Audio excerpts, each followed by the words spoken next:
Thank you, Mr. Deputy Speaker, and could I also add to the words earlier about how good it is to see you back in your place, and it's an honour to follow the Honourable Lady. Mr. Deputy Speaker, this debate has been conducted today in a cordial and respectful manner.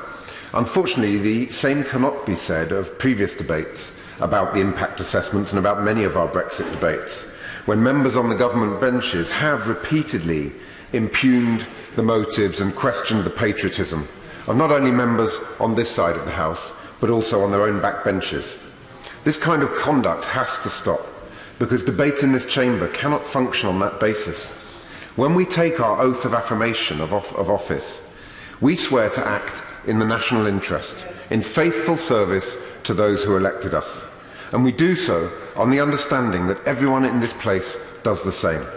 And while I may believe that other honourable and right honourable members err in what they hold to be in the best interests of our country, I would never for one moment doubt or question the sincerity with which they hold those views. I would never question their patriotism, and I would never impugn their motives. The contest of ideas that illuminates and enlivens this chamber is one of different solutions, predicated on a common understanding that we all place the interests of our country first, even if we differ over what best serves those interests. Without that common understanding, our democracy breaks down. But this is just one part of a worrying shift in our political culture, one where parliamentarians simply trying to do our job are dismissed as traitors or saboteurs, where the civil service are told we've had enough of experts because they don't give ministers the answers that they want. But the job of civil servants is not to tell ministers what they want to hear, but to tell them what they need to hear, to speak truth to power. And parliamentarians requesting information are not betraying our country. We're simply trying to do our job and stand up for our constituents. So when we call for the release of these documents, it's not about undermining the process, it's about improving the process. Parliamentary government requires an informed legislature. That means we must have access to this information.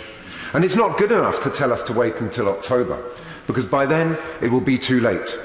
Because we are entering a crunch point in the negotiations right now. Earlier this week, we saw the EU agree its transition negotiating guidelines in just 2 minutes. And as we have seen, once Monsieur Barnier gets his marching orders, he does not deviate from them.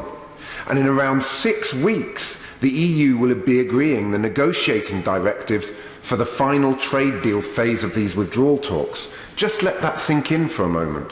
In 6 weeks, we'll be asked to make the most important choice in our post-war history. Now, we talk of the fantasy Canada plus, but these leaked reports give the game away. They don't have anything on a Canada plus scenario because such a scenario doesn't exist. It can't exist. The plus is presumably supposed to mean the services sector, which accounts for over 80% of the British economy. But just 2 weeks ago, at the Brexit Select Committee, we heard from Christophe Bondy, the lead Canadian negotiator on CETA, who said that there is no way for services to be part of a CETA-type deal. The fact is, Mr. Deputy Speaker, that a Canada-style deal would be about as much use to this country as a chocolate teapot. It is crystal clear that the most seamless and secure Brexit, the Brexit that is best for Britain, is an EFTA EEA-based Brexit. An EFTA EEA-based Brexit is the only Brexit that protects jobs and opportunities, whilst also delivering control and influence. An EEA EFTA Brexit ensures maximal access to the single market, being an internal market with the majority of the single market, and it therefore protects jobs and investment, strengthens our hand in taking on multinationals like Google and Amazon. I will give way. The honourable gentleman's desire to retain access to the single market can explain why he doesn't want to just stay in the single market. Isn't that the best possible access? I thank the honourable gentleman. I think one of the key issues in the referendum was around the free movement of labour, and as I'll be going on to explain in my speech, there's a very important provision in the EEA agreement which enables an emergency brake on the free movement of labour. I think that gives a very important distinction between the EEA and the single market, and one that we should look at very seriously.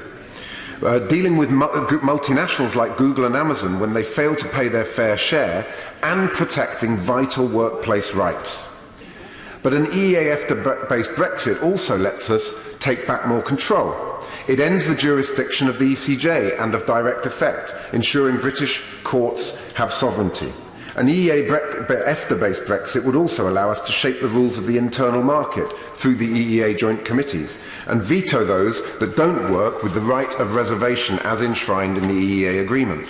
An EEA EFTA Brexit allows us to reform free movement by triggering Articles 112 and 113, following the Protocol 15 precedent, potentially allowing us to introduce a quota-based system to manage the inward flow of labour. And above all else, an EEA EFTA Brexit allows to reunite our deeply divided country. The Brexit referendum was won on a narrow margin, but the result was clear. That's why I voted to trigger Article 50. The Prime Minister then called an election hoping to secure a mandate for a hard Brexit, and she had her majority cut substantially. The country said no to a hard Brexit. Any rational government would therefore accept that and commit to a sensible Brexit, rather than ploughing on through this fantasy hard Brexit land of rainbows and unicorns. The country said no to a hard Brexit. It said yes to a Brexit that bridges the divide. Mr. Deputy Speaker, our future relationship with our most important commercial, diplomatic and political partner is on a burning platform, and we only have until the end of March to put out those fires. I therefore urge the Prime Minister and her Cabinet to show some leadership, get off the fence and commit unequivocally to an EFTA and EEA-based Brexit. Thank you.